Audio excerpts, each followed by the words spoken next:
हाय सांग मैंने मुझे बन के फूलकोबी कुरमा देखा फूलकोबी कुछ काटे रखी देती तेल पकड़ गरमा गरम भाजी दारे लगे मैंने क्रिस्पी है पर्यटन छाणीदेवी पियाज अदा रसुण टमाटो मुझे ग्राइंडिंग करदे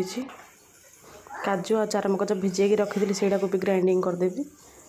पूरा फाइन पेस्ट करदे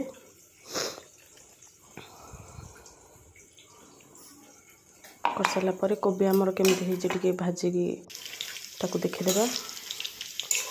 लोड पाउड कलापर देखिए आमर कोबी पूरा सॉफ्ट हो जाए भाजी हो जाए पुणी आलू गुड़ा को सब छाणीदे गोल्डन ब्राउन ही करके छाणीदे तरकारीटा बढ़िया टेस्टी लगे कोबी छाणी हो गलापर पुणी आउ थे आम जो बाटिकी रखी से हलदी गुंड जीरा गुंड आम रहा धनिया गुंड आउ जी राग परिमाण धरिकी लंका गुंड पकेबे आपन जी लंका गुंड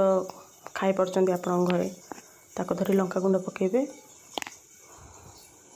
हमर एठी छुंक पे मुझे जीरा गोटा मसला तेजपत्र आ बाकी कस्तूरी मेथी फ्लेवर पे बोली चिकन गरम मसला मेन होची हमर ग्रीन मटर फुलकोबी आलू ग्रीन मटर तरकारी माने खुरमा एठी हमर आलू गुड़ाक सब भाजी हो सारा आम ए बाहर करदे और भाजी है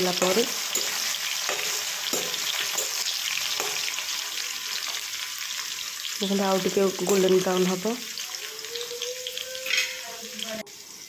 देखले ना आमर आलू पूरा गोल्डन ब्राउन हो गला मुझे सब जगह टिके करके सब बाहर करदेवी पात्र को तावा तेल पूरा गरम अच्छी कड़े से आम गोटा मसला सब पकईदबा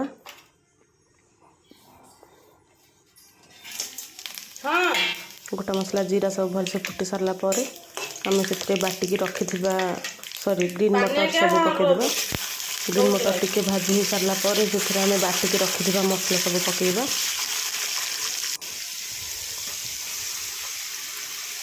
गरम मसला मुझे टिके ऐड करछि पुणी शेष सिनामन पाउडर पकेबी भलसे मसला कषी गला पर देखिए साइड्रु आमर तेल सब छाड़ भलसे मसला कषी गला एबे से आम देवा काजू आ पोस्तर गोटा भलसे कषा कषला पर देखिए साइड्रु पुणी तेल छाड़ छाड़ा पर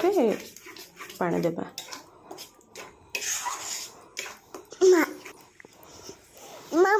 लुण पकेबा स्वाद अनुजाई